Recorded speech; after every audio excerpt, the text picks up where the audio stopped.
You ready? Ready? Hey now, good morning. I got my Uncle Eddie here that is a retired chief engineer for McAllister.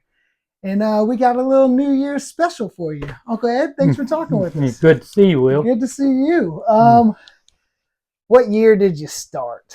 1972. 1972. And that was with Marine. Contracting and towing. All right. And when I went down there, we had about 5 tugs, and every one was a bell boat. Every tug that you had. Every tug. We did not have a wheelhouse control tug. Everything was bell. And tell us a little bit about the bell boat. Now, the bell boat is a system that you answer from the engine room. You do the speed and the direction of the tug. Okay. The captain rings the bells, and it transfers down to the engine room. And that's what you go by. And trouble with a bell boat is that whatever bell you are, when you hear the bell, that tells you what position you got to be in. Okay. In other words, if you hear 2 bells and you high speed, it's different than hearing 1 bell and you're working easy. Okay. So you got to remember all that and the directions. Okay, so as an engineer, you had to stay down there, and when they rang the bell, you had to know where you were. And you had that, you stayed right with the throttle and the rudder. And yeah. You got a picture of a bell boat? Yes, I do. Which one you want to show it? This is all Uncle Ed's memorabilia over here, so we're going to see a lot. So that's one. That's the Helen. All right, here. This is the Helen right here, and that's a bell boat. Which was the Dewey. It used to be called the Dewey before it went to New York. And where'd you get this? This is an old McAllister card. Where'd you get that from? The card, McAllister sent this to me. We actually had them made up. This boat was redone out of Charleston because Brian McAllister fell in love with it. It's a schooner hoe. And it runs real fast. It had so it's like narrow bow. That's right. Okay, it has 600 horsepower. You can add cylinders to it and make it more horsepower. But this one had 6 cylinders, and it was called. It was actually a Fairbanks Morse engine. Okay. So in this here we had redone up at Denton Shipyard in Charleston, and then we took it to New York for the big 4th of July. For the big more sailing ships was at the 4th of July that's ever been there. Okay. That was 1992. 1992. You got a picture of that in there? Yes, I do. Okay. We got all the pictures of the sailing vessels and all. What can we see that one you showed me? Let's see.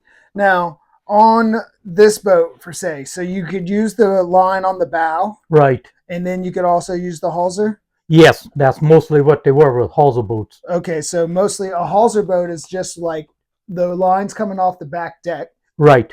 Coming off to your stern, you tie it to your main bit, and most of them are about 300 feet. Right. And you had to pull them between your legs to bring them back into the tug when they dropped them overboard.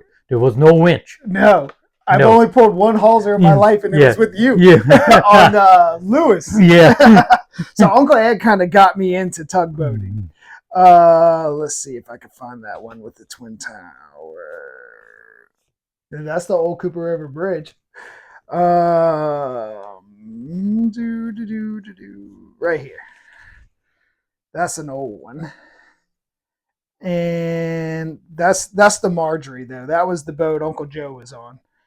And there's the Helen with the Brooklyn Bridge in the background. And show them the Helen with the naval ship, the Eagle. Yeah. And did I pass it already? This one.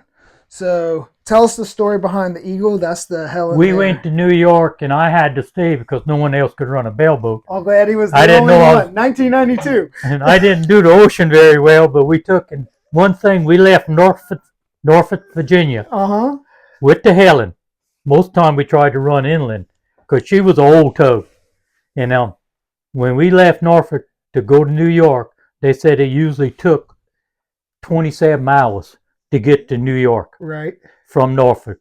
We made it in 24 hours with the Dewey. Nice. She was scooting through there. She was running. Because that schooner hull. Yeah. And when we got there, we had to, they didn't tell me until I got there, they had to stay because they wanted to run people on to Helen just to show them the harbor and all, because it was one of the biggest celebrations. It was over 300 sailing vessels from over the world to come for this event, Right. the 4th of July. That's that's beautiful. So we don't quite do it like that anymore. We was honored. Jeffrey McAllister come down and took the tug to New York. When we got there, Jeffrey come down to the engine room and told me, said, Ed, we got doing something different. He said, I'm going up on the Eagle, and Mr. Brian McAllister is going to run the Helen. And he may have run bell boats before, but he's never run, well, he called it the Southern Draw. Okay. That's our system. He wanted to use the steamboat system. So when the first bell he rung, he said, I'm going to have a guy standing here that knows the steamboat system. He will tell you what it means. I said, thank you, sir. Well, he rung a bell. I know that means come ahead, one bell. I look at this guy and he goes, so he didn't even know what he meant. So we just played it by ear. When we got through docking the Eagle, Jeffrey docked it, but Brian McAllister run the Helen with me being the engineer.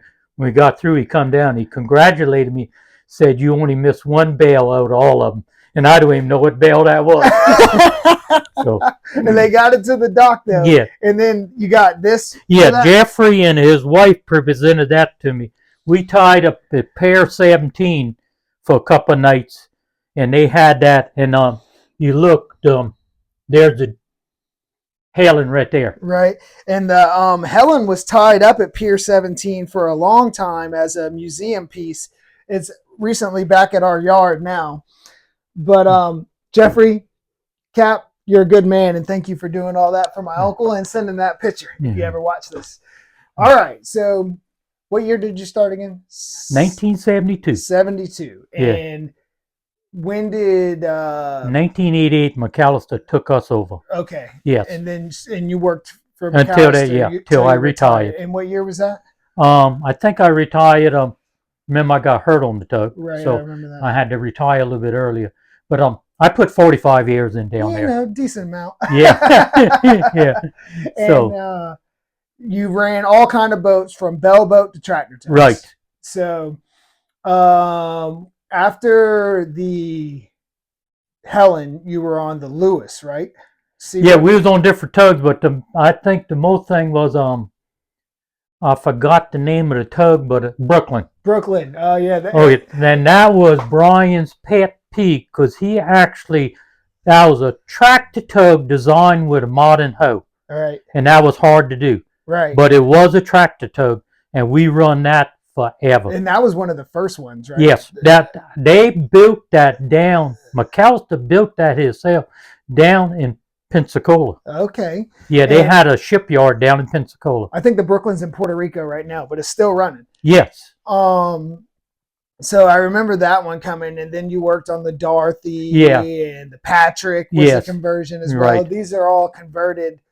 Well, the Patrick wasn't a YTB. No. The Patrick was just a tug that they made into, but she was not a YTB. Right. The Dorothy and all were. Right. Dorothy, Ellen. Yeah. There's a few of them that converted YTB, and YTB was the old Navy ship that had the 1,800 horse Fairbanks in them. Right. And then they put CAT or EMDs in them. EMDs, right. Yeah.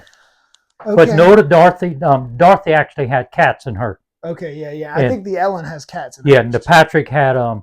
EMDs, right. Okay. Yeah, and I worked on her probably 10 years. Right. I worked with you on that, but me, you, Jimmy Burke. Yeah. Oh, Big Mike too. Right. Man. The last tug I worked on when I retired, they actually got some single screws in, was a James, but the one I was assigned to was a tractor tug, the Moore. They had bought that from a company, and it's still... Right, yeah. And Uncle Eddie's son, Kevin, is engineer on the Moira right now. Did I laugh? Kevin was on the video of the reviewing the arc packs. Yeah. He helped me do the generator test. Did you see that? Dumped it in the water. That was very good. Okay, so your whole career, one company. Right. Well, they took over. All right. What do you miss about being retired from McAllister? I know you loved going down those docks. I don't know. You kind of was in your own world. You had if you had a good crew, right? You was in heaven. I'm blessed with a good one myself. Because and one thing with McAllister, Charleston was considered a little bit smaller outfit, I think. Yeah. So we always had like only 3 people. Very few times. Now they actually have gone to 4 people on the tugs. Yeah. And it helps a lot. But when you was an engineer with McAllister on even a modern tug, you still the number 1 deckhand because you had to train that deckhand to come on there. Right. And because most of them were young to come as deckhands. Right. So it was a lot of work, but it was good. It was good. You remember dealing with 21-year-old Will? Yeah. Okay, and I do like being in my own world down there. Yeah. Like it's your second family, pretty much, is what it is out there. You want to tell us some of this stuff? This is just stuff that I've collected over years, like mallets that we had to beat the fit in to do the lines. And I've always been this was given to me by a Chinaman. That's a monkey fist, but see how soft it is? Because this is what we used to throw up there. Right. This is a monkey fist with lead. Right. You knock somebody out. Yeah. Toss that in there. So he threw that down and said, y'all need to go to these. So I kept it. I probably had it over 35 years. Is that a for real carrot? Yeah. Take a look at that. I've never seen anything quite like that. But it is much softer than the one with lead in it. Okay, and this is what you use to beat the marlin spike through to this was your fit. Oh yeah, you got to tell them about when we were doing it, even when the sister McAllister come down and all, she had what you call a 3-line, where y'all got Spectre now, right? Which is probably what 12. Yeah, and that's pretty hard to splice too. But that 3-line, you literally had to beat it because it was so stiff. Yeah. Uncle Eddie won a couple line splicing. Yeah, up down at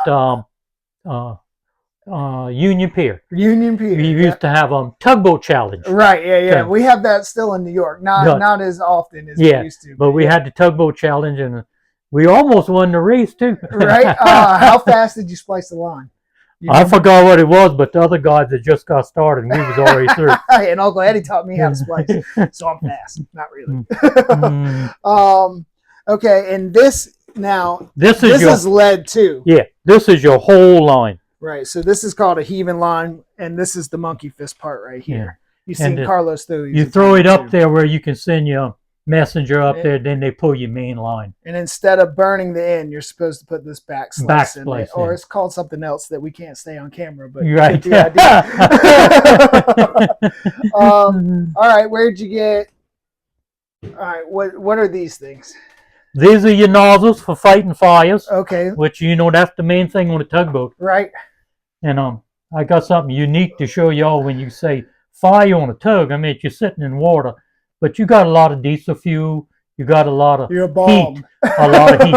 A lot of heat. Diesel is not really easy to burn, but you get it hot, it will explode. Right. And here we go. This is a picture taken in Charleston Harbor over at the Wando Terminal, and that's the Timothy stack fire. Fairbanks Morse was famous. We used a lot of them because they was old Navy engines. They was reasonable to get, and they was strong. And but the only trouble is when you idle them a lot, they created a lot of oil. Right. So and the stack would eventually catch on fire. And that caught on fire. Right, that's a pretty cool picture. Yeah, there. And it actually, if you got to let the engine run, because if you cut the engine off, go down to the base, then it'll blow your base doors, then you are in trouble. So you let it run, and you just try to monitor it and make sure nothing else catches on fire, and it will burn out. Okay. This one got so hot, when we got back to the dock, it actually warped the stack. Man. But we was running it the next day.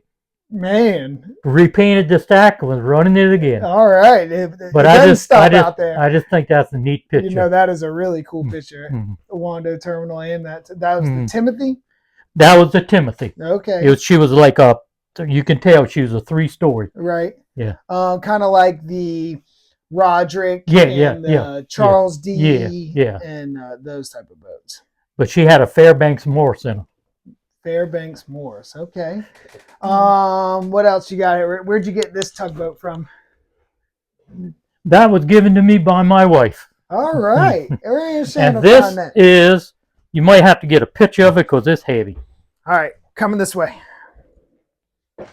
That is what we run with the old bell boats. Okay. See, you got your forward and a stern, Uh-huh. and that's solid brass, and you had your lines hooked, your cables hooked to that, and that's what you run with it. And with the engine, the Fairbanks Morse, it just changes direction. Okay. You don't have a big gearbox. It just changes direction. I'm gonna zoom in there. That's pretty cool. Uncle Eddie likes him some brass now, if you can't tell.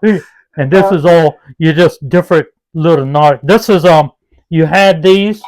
These was in the old bell boat wheelhouse. Okay. When you rung the bell, the captain could actually hear the sound come back to make sure that he done it correctly too. Okay, that's cool. Because if he didn't ring properly, you didn't know what to do. Oh, so he rung this and the sound would come and back. And this sounding tube, it had a tube that runs the whole way down to the engine room from the wheelhouse. Okay.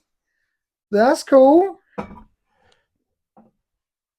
Okay, Eddie giving us some knowledge here on the bell boats. All right, what else we got up there? I see 150 years McAllister. I see. I think I got that book too. What's this? This was out of one of the old bell boats. This was actually used to pull your horn. Oh. So what do you mean pull the horn? So this is up on the top? You blow your main horn up top. Oh, okay. Come out the wheelhouse. And then you just held it for short. Okay. Bomb. Man, that's cool. Sorry, I'm digging through all your stuff here, but you got a lot of cool stuff. And this was the test your oil. Test your oil. Okay, you got to go over this. How do you use this to test your oil?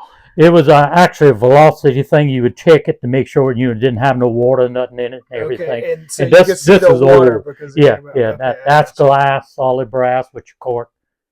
Man, that's cool. And I kept all my.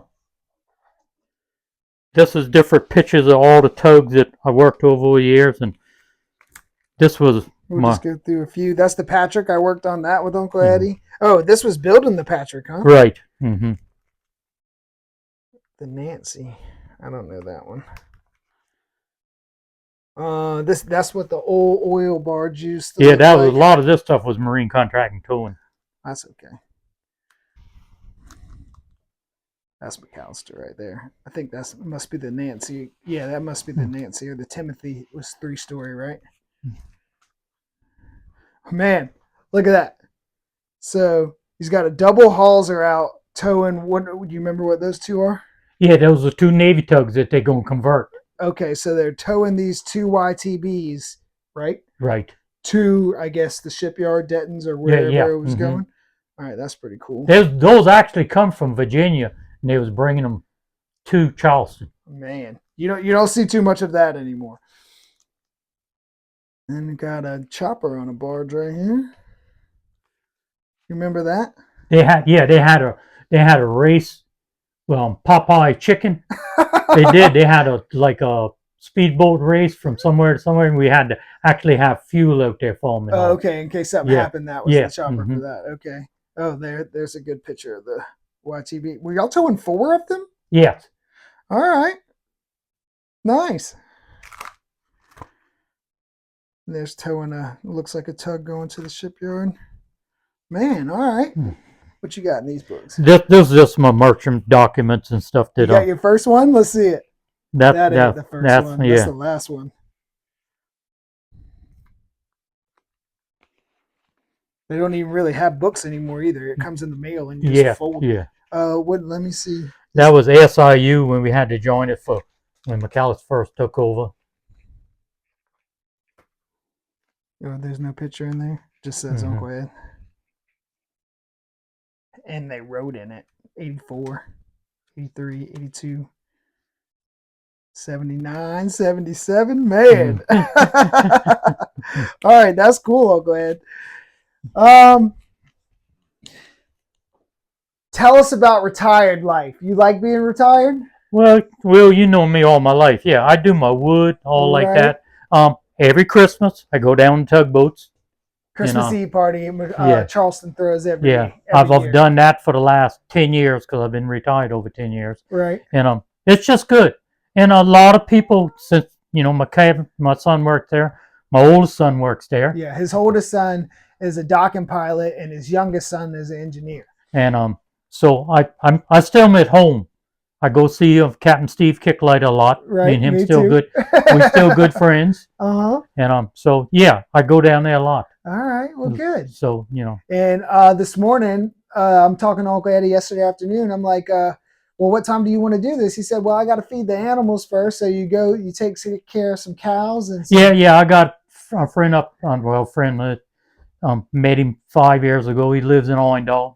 Does a lot of. He's a lawyer, Right. so he does a lot of traveling and all. And I go down there and take care of the cows for him. They're called Galloways. Galloways. They're actually from Ireland Okay. and Scotland and all. Well, And that's cool. they're pure, almost pure lean. And the bull is about 2,500 pounds. Man, I should have followed you down there with the Yeah, camera this morning. because his name is Brigadier, but we call him Brig. Okay, and these Yeah. aren't eating cows. These are pet cows. Well, he a lot of people don't like him, but he kind of grew attached to me. Right. Okay, And that's cool. So Uncle Eddie takes care of some animals when that guy's out of town, and he's got a wood pile back there for days. Yeah. And he likes to collect old things. So yeah, I've always done that. So I just truly, I've been blessed. Right, and I'm just going to give a quick sneak peek at the knife collection here. I'm not going to go in depth on that, but as you see, he likes to collect things. And I think that'll about wrap it up. Anything else you want to say? I enjoyed it, Will, Yeah. and good seeing you. And thank you so much for talking with me, and thank you for doing this. Yeah, well, all right, you're man. welcome. Thank you, Chief.